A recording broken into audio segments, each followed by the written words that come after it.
नमस्कार दोस्तों, स्वागत है आप सभी का हिंदी स्टडी में और आशा करती हूँ आप सभी स्वस्थ होंगे और अच्छे से तैयारी कर रहे होंगे। दोस्तों, हम ये द्विवेदी युग के क्वेश्चन आंसर कर रहे हैं। द्विवेदी युग के क्वेश्चन आंसर की सीरीज में मैं आगे का पार्ट करवाऊंगी आज। लगभग 2-3 पार्ट तो हम इसके बना चुके हैं, ठीक है।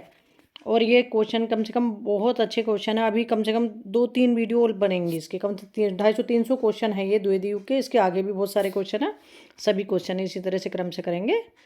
और आप मेरे चैनल पर पहली बार आए हैं तो चैनल को सब्सक्राइब कर लेना, बेल आइकन को क्लिक कर लेना, जिससे आने वाली वीडियो का नोटिफिकेशन आपको मिल सके। अगर अच्छी लगे वीडियो, कहीं भी थोड़ी सी भी आपके लिए लाभकारी हो तो लाइक ज़रूर करना, ठीक है। स्टार्ट करते हैं।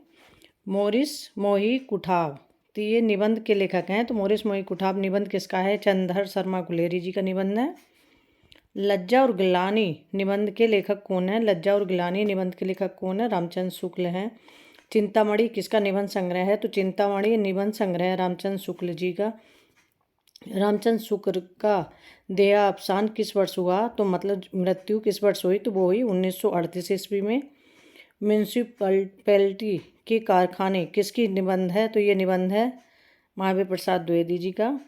श्रद्धा भक्ति निबंध के लेखक हैं। तो श्रद्धा भक्ति निबंध किसका है? रामचंद्र शुक्ल जी का। मजदूरी और प्रेम निबंध किसका है? मजदूरी और प्रेम निबंध है अध्यापक पूर्ण सिंह का। अध्यापक पूर्ण सिंह ऐसे निबंधकार हैं जिन्होंने केवल 6 ही निबंध लिखे थे। ये क्वेश्चन शायद किसी एग्जाम में पूछा भी जा चुका है कि कौन से निबंधकार हैं जिन्होंने केवल 6 ही निबंध लिखे हैं। तुलनात्मक आलोचना का प्रवर्तक किसे माना जाता है? तो तुलनात्मक आलोचना के प्रवर्तक हैं पद्म सिंह शर्मा। समालोचना समुच्चय किसकी रचना है? तो समालोचना समुच्चय रचना है महावीर प्रसाद द्विवेदी की। हिंदी भाषा की उत्पत्ति रचना के लेखक हैं। हिंदी भाषा की उत्पत्ति रचना के लेखक हैं महावीर प्रसाद द्विवेदी। तुलसीदास और उनकी कविता किसकी रचना है? तुलसीदास और उनकी कविता रचना है रामनरेश त्रिपाठी जी की। प्रद्युम्न विजय वियोग नाटक के रचनाकार हैं। प्रद्युम्न विजय वियोग नाटक के रचनाकार हैं हरिओद। रसज्ञ रंजन निबंध संग्रह के लेखक है। तो रसज्ञ रंजन निबंध किसका है? ये महावीर प्रसाद द्विवेदी जी का है। अखबार चुनार के संपादक हैं। तो अखबार चुनार के संपादक कौन है? बालमुकुंद गुप्त। हिंदी शब्द सागर के संपादक हैं। तो हिंदी शब्द सागर के संपादक कौन है? श्याम सुंदर दास। आगे देखते हैं। कालिदास की निरंकुशता किसका गद्य रचना है? तो कालिदास की निरंकुशता किसकी गद्य रचना है? ये महावीर प्रसाद द्विवेदी जी की रचना है। कश्मीर सुषमा किसकी काव्य रचना है? तो कश्मीर सुषमा काव्य रचना किसकी है? श्रीधर पाठक जी की। गंगा अवतरण किसकी रचना है? जगन्नाथ दास रत्नाकर की। हाँ, ये बीच में रोक के एक बात कहना चाहूँगी कि कुछ जैसे आप लोग देखते भी होंगे ज़्यादातर, मुझे लगता है लाइव क्लास का मेरे हिसाब से, बाकी आपकी इच्छा है, स्वतंत्र हैं सब अपने में, लेकिन ये है कि जो मेरे हिसाब से ऐसा होना चाहिए कि लाइव क्लास कम देखनी चाहिए। क्योंकि लाइव क्लास में एक तो टाइम बहुत खपाते हैं जो लाइव क्लास देते हैं। एक क्वेश्चन पूछेंगे उसमें 1 घंटे तक ये होगा ये होगा ये होगा, इस तरह से आपका टाइम जाता है। अगर आपको वो क्लास देखनी है ना तो बाद में भी देख सकते हैं, बाकी आपकी इच्छा। लेकिन मेरा सजेशन यही होगा कि लाइव क्लास कम से कम देखोगे तो उसमें तुम्हारा फ़ायदा रहेगा, टाइम की बचत भी होगी और नेट की बचत भी होगी, ठीक है। आगे देखते हैं। गंगा अवतरण किसकी रचना है? गंगा अवतरण रचना है जगन्नाथ दास रत्नाकर की। समालोचक के संपादक थे, तो समालोचक के संपादक कौन थे? चंद्रधर शर्मा गुलेरी। मैं क्यों 1 लाइनर क्वेश्चन करके इन सबको डाल रही हूँ? क्योंकि मेरा सब ये अनुभव किया हुआ है। ये 4 ऑप्शन पढ़ेंगे कन्फ्यूजन, मैंने बहुत बार कन्फ्यूजन झेला है, इसलिए उस चीज़ को जो अपना एक्सपीरियंस है वही आपके साथ शेयर कर रही हूँ कि ये चीज़ें हमें कन्फ्यूज बहुत करती हैं, खास करके एग्जाम के समय में। जो जैसे हम, क्योंकि जितना हमारा मतलब आँखों कान का सुना काम करता है ना, उतना ही आँखों का देखा भी काम करता है।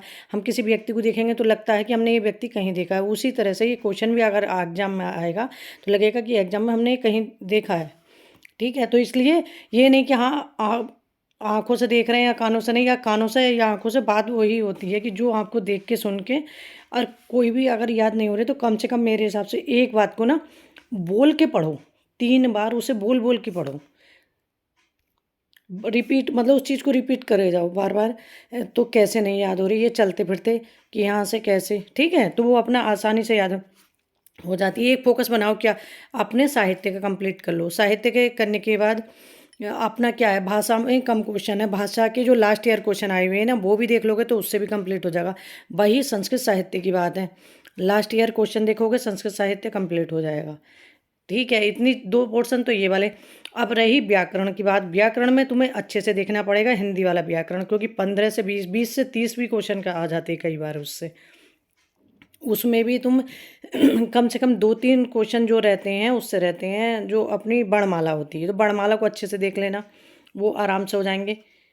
ठीक है, ये कुछ चीज़ें होती हैं जो मेन अपना फ़ोकस बना, ऐसे तो सिलेबस इतना है और इतनी बुक है, कितनी में अगर फँस गए तो निकलना मुश्किल हो जाएगा कि इन किताबों में कहाँ-कहाँ है। लेकिन मेन ये ढूँढो कि कहाँ टॉपिक से क्वेश्चन बनते हैं। हाँ, एक बात और कहूँगी, जो साहित्यकार जिन्हें जो पुरस्कृत हैं, जैसे ज्ञानपीठ साहित्य अकादमी है और ये व्यास सम्मान, जिन्हें पुरस्कार मिले हुए हैं, वो लेखकों की रचनाएँ, उन्हें तो अच्छे से ज़रूर देखना और उनसे संबंधित जो भी बातें हैं उन्हें देखना। क्योंकि लास्ट ईयर भी क्वेश्चन में आप नोट करोगे तो वो जो लेखक हैं वो ज़्यादा आते हैं एग्जाम में। ठीक है, ये मेरे बताने वाली बात थी जो मैंने सोचा आपके, मैं सोच रही थी कि आपसे थोड़ा शेयर करूँ तो पता चलेगा, मतलब कैसे कैसे, मतलब कहीं ना कहीं हम गलती करते हैं उस चीज़ की। ठीक है, आगे क्वेश्चन देखते हैं अपने। यहाँ तक हो गए थे हमारे क्वेश्चन। 85 क्वेश्चन देखते हैं। कश्मीर सुषमा किसकी रचना है? तो कश्मीर सुषमा जो रचना है श्रीधर पाठक जी की रचना है। इन क्वेश्चनों को तुम, जैसे मैं प्ले लिस्ट बना रही हूँ उसमें लगा के लाइन बार सुनते भी रहोगे, लेटे हुए भी चलते हुए भी ना, ये क्वेश्चन रिवाइज होते रहेंगे आपके पास। बुक भी ले लो अपने पास, बुक जब टाइम हुआ तो बुक में देख लो, नहीं टाइम है तो चलते फिरते ये टहल रहे हैं तो उसमें सुनते रहो, तो ये वन लाइनर बन के आपके याद होते चले जाएंगे। इधर से ये हो जाएंगे कुछ वो हिंदी भाषा के क्वेश्चन में डाले मैंने, संस्कृत साहित्य के जो लास्ट ईयर क्वेश्चन आए हुए हैं वो भी सब डाल दिए, इसीलिए क्योंकि उनमें से ही बार बार क्वेश्चन रिपीट होते हैं ज़्यादातर। ठीक है, देखते आगे देखते हैं अब। जगन्नाथ दास, गंगा अवतरण किसकी रचना है? गंगा अवतरण किसकी रचना है? जगन्नाथ दास रत्नाकर की है। समालोचक के संपादक थे, तो समालोचक के संपादक थे चंद्रधर शर्मा गुलेरी। मैं इसीलिए ज़्यादा नहीं बोलती, एक्सप्लेन करती, ऐसा लगता कई बार कि लेक्चर दे रहे हैं। इतना लेक्चर भी नहीं, क्योंकि जो तैयारी करते हैं वो भी टीचर है, वो रह रहे हैं किसी वजह से, वो चीज़ अलग है, लेकिन सब होशियार होते हैं, ऐसा नहीं है। मेरा मानना यही है, पढ़ने वाला हर स्टूडेंट जो मेहनत करता है सब होशियार होते हैं अपने में। समालोचक के संपादक थे, तो समालोचक के संपादक कौन थे? चंद्रधर शर्मा गुलेरी। बिहारी और विजयदेव नारायण शाही की तुलना द्वारा किस आलोचक ने तुलनात्मक आलोचना का प्रारंभ किया था? वो किया था पदम सिंह शर्मा जी ने। मिश्र बंधुओं के प्रिय कवि हैं, तो मिश्र बंधुओं के प्रिय कवि कौन से हैं? देव, क्योंकि देव और बिहारी का जो वो शुरू करा था, मिश्र बंधुओं ने शुरू करा था कि देव बढ़े कि बिहारी बढ़े। ठीक है, पदम सिंह शर्मा के प्रिय कवि माने जाते हैं, तो पदम सिंह शर्मा के प्रिय कवि हैं बिहारी। निम्न में से कौन अपने समय में कवि सम्राट की उपाधि से विभूषित किए गए थे? तो कवि सम्राट की उपाधि से विभूषित किए गए थे हरिओद। समालोचक पत्र कहाँ से प्रकाशित होता था? तो समालोचक पत्र प्रकाशित होता था जयपुर से। हिंदी नवरत्न के लेखक कौन है? मिश्र बंधु हैं हिंदी नवरत्न के लेखक। अन्वेषण और अनुसंधान परक आलोचना का विकास किस पत्र अथवा पत्रिका से माना जाता है? वो नागरिक प्रचारणी पत्रिका से माना जाता है। और नागरिक प्रचारणी पत्रिका कैसी थी? त्रैमासिक थी ये।